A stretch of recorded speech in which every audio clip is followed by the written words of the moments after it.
Assalamualaikum warahmatullahi wabarakatuh. Selamat berjumpa kembali teman-teman bersama saya Yusri di channel One Orchids Explorer. Nah teman-teman, pada kesempatan kali ini nih, kebetulan ini ada salah satu jenis anggrek Cymbidium ya, yang sedang blooming teman-teman, sedang mekar. Salah satu jenis anggrek Cymbidium yang saya sendiri sebenarnya nih, sejujurnya ya, saya belum bisa memastikan jenis spesies aslinya ini ya. Kalau kita lihat-lihat ini kan, dari bunganya ini cukup besar teman-teman, mirip seperti jenis anggrek Cymbidium tigrinum ya, tapi ukurannya lebih besar itu. Dan coba akan kita lihat lebih dekat lagi ini teman-teman, dengan warna lembut dan aroma yang sangat khas teman-teman ya. Jenis anggrek ini mirip sekali nih, penampakannya seperti jenis anggrek Cymbidium tigrinum. Awalnya nih saya pikir adalah jenis Cymbidium hockeriana ya, tapi ada beberapa perbedaan yang cukup spesifik di sini, meskipun sepintas mirip ya.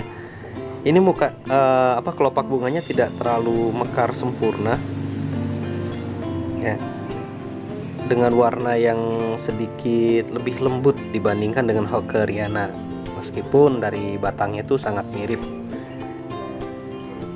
Kalau kita lihat penampakan bentuk bunganya ini lebih cenderung ke Cymbidium tigrinum dengan corak bunga dan warnanya. Iya. Nah anggrek ini teman-teman, saya temukan itu di salah satu pembukaan lahan perkebunan kopi ya, masih baru, dalam keadaan yang cukup mengenaskan ya. Ya sudah terkena herbisida mungkin sudah beberapa kali. Ya syukurnya bisa kita temukan anggrek ini dan kita rescue, dan sekarang sedang mekarin teman-teman. Nah, apapun jenisnya teman-teman, kalau kita perhatikan ini menurut saya, bagi saya anggrek ini cukup langka, karena sejujurnya saya sendiri baru pertama kali menemukan jenis anggrek Cymbidium ini. Mungkin kalau ada teman-teman yang bisa lebih memastikan, silahkan ya sharing di kolom komentar. Sementara ini saya ini masih mengklasifikasikannya di Cymbidium tigrinum kalau berdasarkan ciri khas bunganya seperti ini teman-teman.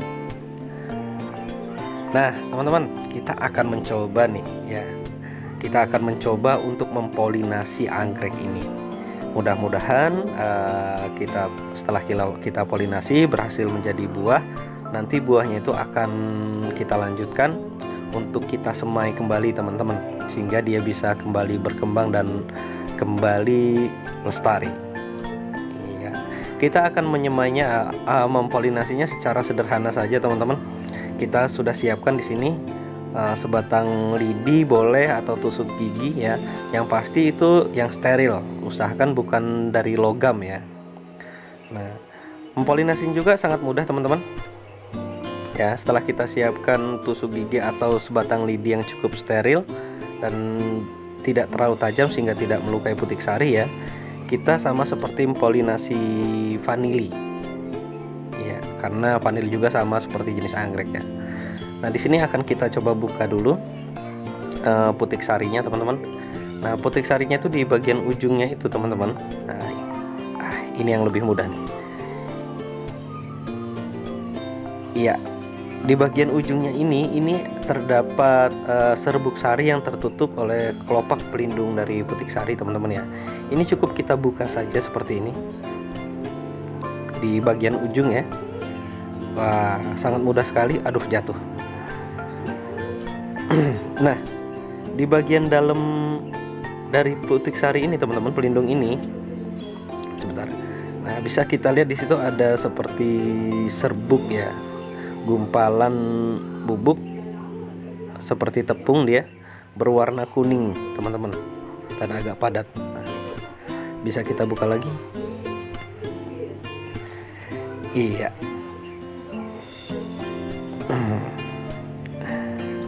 Kita harus sedikit lebih berhati-hati ya. Nah ini dia nih, agak lengket ya. Nah, ini teman-teman, di bagian dalamnya itu bisa kita temukan serbuk sari ya, serbuk sari yang terlindung di dalam ujung kepala sarinya, putik sarinya. Nah, bagian ujung serbuk ini ya akan kita tempelkan di bagian dalam yang berbentuk cerukan seperti mangkuk di ujung putik sari itu, teman-teman. Nah, tuh bisa kita lihat di situ, salah satu ciri anggrek ini siap dipolinasi adalah di bagian dalamnya itu ada seperti lendir atau getah ya, sehingga memungkinkan serbuk sari ini menempel dengan baik di ujung putik sari. Nah, cukup kita tempelkan seperti itu, bisa kita benamkan agak dalam, tapi jangan sampai putik sarinya itu terluka karena bisa menyebabkan infeksi dan gagal. Nah, di sini bisa kita lihat teman-teman, bagian tangkai bunga ini adalah calon buah dan dia akan terlihat nanti apakah berhasil atau tidak polinasinya. Kita akan coba yang lain, teman-teman.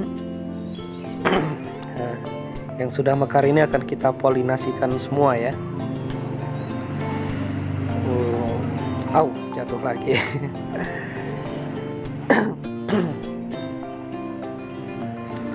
Nah, masih sama teman-teman ya, caranya seperti tadi. Agak batuk ini.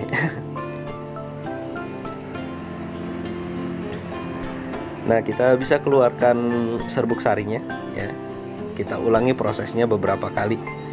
Nah, cukup sedikit saja ya, kita letakkan di bagian ceruk atau bagian yang seperti mangkuk di bagian bawah kepala sarinya itu. Nah, teman-teman, ada beberapa faktor penentu keberhasilan dari polinasi anggrek ini ya. Tapi di sini yang paling umum itu biasanya adalah faktor cuaca, suhu ya. Karena serbuk sari ini sendiri sangat rentan, teman-teman, jika dia sudah terbuka dan terlepas dari kepala sarinya itu sangat rentan terkena jamur ya, kelembapan yang berlebihan dan lain sebagainya. Jadi ini harus benar-benar kita jaga dan jangan sampai terkena air secara langsung. Nah, kita akan tunggu teman-teman di beberapa hari kemudian ya, kita akan lihat hasilnya nih.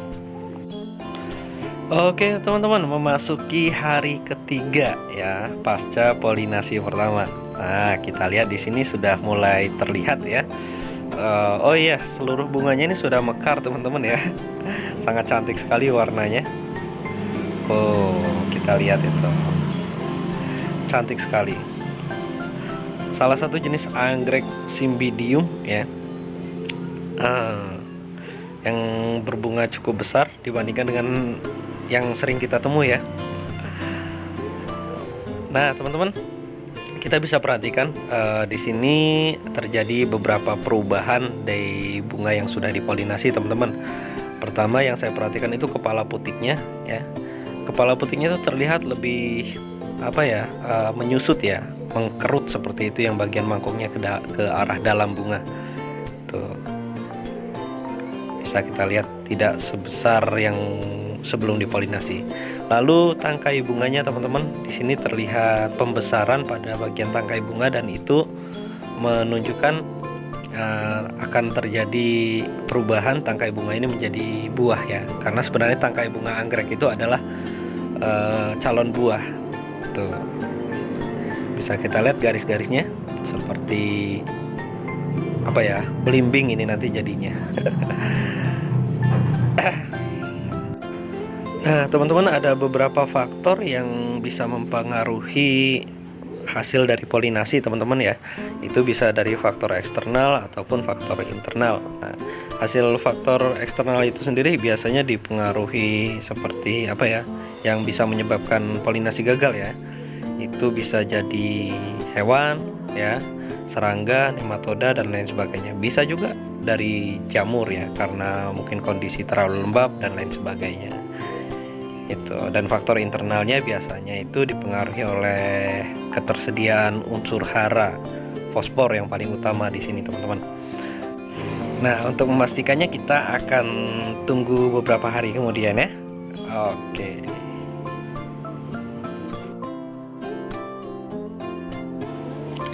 Nah teman-teman, akhirnya kita sampai nih di hari ke-7 seminggu pasca polinasi. Di sini sudah sangat terlihat jelas teman-teman hasil dari polinasinya ya. Ternyata ya ada beberapa yang ternyata itu terlihat gagal di polinasi teman-teman. Ya kita cek satu-satu. Mungkin ada beberapa faktor yang menyebabkan kegagalan dari polinasi ini. Ya kita baru sebatas menduga-duga ya. Nah teman-teman bisa kita lihat di sini. Yang paling mudah dilihat itu adalah bentuk bunganya dan tangkainya nih teman-teman ya. Nah di sini kita lihat beberapa calon buah atau dari tangkai bunga ini terlihat menguning dan bahkan sudah layu ya. Nih kita bisa lihat ini. Nah jadi bentuk yang seperti ini bisa kita pastikan teman-teman ini gagal terpolinasi. Ya kita tidak tahu beberapa faktor utamanya itu apa, tapi kita hanya bisa menduga-duga ini. Yang penting kita sudah berusaha semaksimal mungkin. Ternyata kita lihat di sini hanya ada 1, 2, 3 yang terlihat masih hijau ini. Sementara yang lain sudah mulai menguning. Nah teman-teman kita akan tunggu beberapa hari kemudian untuk lebih memastikan keberhasilan dari polinasi kita kali ini. Oke, memasuki hari ke-12 teman-teman. Setelah 12 hari pasca polinasi, di sini kita sudah bisa memastikan hasil dari polinasi anggrek Cymbidium species ini ya. Nah, anggrek ini ternyata teman-teman setelah saya perhatikan memang sangat berpengaruh ya kondisi tanaman ya, karena kondisi tanamannya masih beradaptasi ini dengan lingkungan baru ya. Nah di sini kita lihat ada 1 yang terlihat masih hijau segar dan ini bisa kita pastikan ini adalah yang berhasil dan akan menjadi buah. Nah, mudah-mudahan dari 1 buah ini bisa kita kembangkan sehingga bisa kembali lestari ya.